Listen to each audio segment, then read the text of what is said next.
ভারতের নির্দেশে ক্ষমতাচ্যুত প্রধানমন্ত্রী শেখ হাসিনার গত ১৬ বছরের দুঃশাসন কায়েম করেছিলেন। ভবিষ্যতে সেরকম ফ্যাসিবাদ যাতে আর ফিরে না আসে সেজন্য ট্রাইব্যুনালের কাছে ন্যায় বিচার চেয়েছেন দৈনিক আমার দেশের সম্পাদক ডক্টর মাহমুদুর রহমান। সাক্ষে তিনি বলেন, শেখ হাসিনা ভারতের থেকে এসে বাংলাদেশের রাষ্ট্র ব্যবস্থা ধ্বংস করে আবার ভারতেই পালিয়েছেন। জাবেদ আক্তারের আরও একটি রিপোর্ট। ক্ষমতাচ্যুত প্রধানমন্ত্রী শেখ হাসিনা, সাবেক স্বরাষ্ট্রমন্ত্রী আসাদুজ্জামান খান কামাল ও সাবেক আইজিপি চৌধুরী আবদুল্লাহ আল মামুনের বিরুদ্ধে জুলাই আগস্টের মানবতাবিরোধী অপরাধের মামলায় আন্তর্জাতিক অপরাধ ট্রাইব্যুনাল ১-এ ৪৬তম সাক্ষী হিসেবে সাক্ষ্য দেন আমার দেশ পত্রিকার সম্পাদক ডক্টর মাহমুদুর রহমান।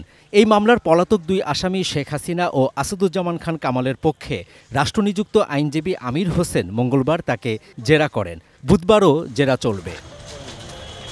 মঙ্গলবার মাহমুদুর রহমান তার সাক্ষ্যে শেখ হাসিনার প্রায় ১৬ বছরের ফ্যাসিবাদী শাসন আন্তর্জাতিক মহল কিভাবে দেখছে তার ব্যাখ্যা দেন।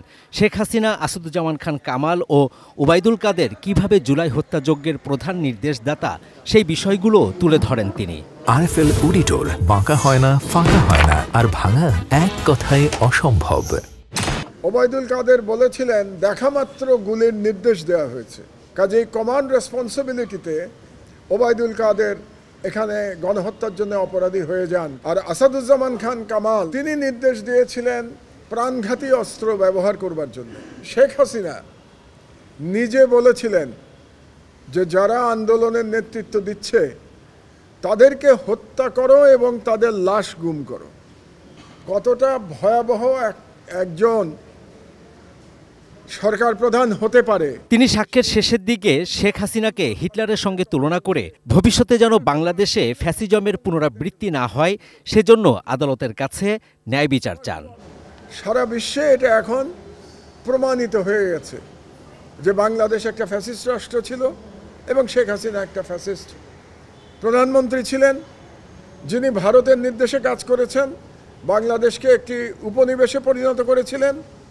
তিনি ভারত থেকে ১৯৮১ সালে বাংলাদেশে এসেছিলেন এবং বাংলাদেশের সম্পূর্ণ রাষ্ট্র ব্যবস্থা ধ্বংস করে দিয়ে ২০২৪ সালে আবার সেই ভারতেই পালিয়ে গেছেন। শেখ হাসিনাও একজন ছোটখাটো হিটলার ছিলেন। মানসিকতার দিক দিয়ে হিটলারকে হাসিনা ছাড়িয়ে গেছিলেন। ফ্যাসিস্ট শাসক যেন বাংলাদেশে আর কখনো না আসে। শাহবাগে গণজাগরণ মঞ্চের মাধ্যমে আওয়ামী লীগ সরকার মব কালচার শুরু করেছিল বলেও দাবি তার।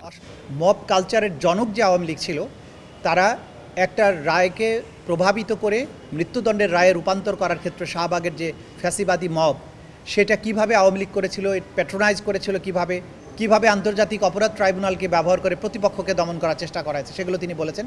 যে তার এই সাক্ষ্য শেখ হাসিনার অপরাধ প্রমাণের জন্য বা আসামিদের অপরাধ প্রমাণের জন্য একটা গুরুত্বপূর্ণ দলিল হয়ে থাকবে, ঐতিহাসিক সাক্ষী তিনি দিয়েছেন। Javed Akhtar, ATN news, Dhaka.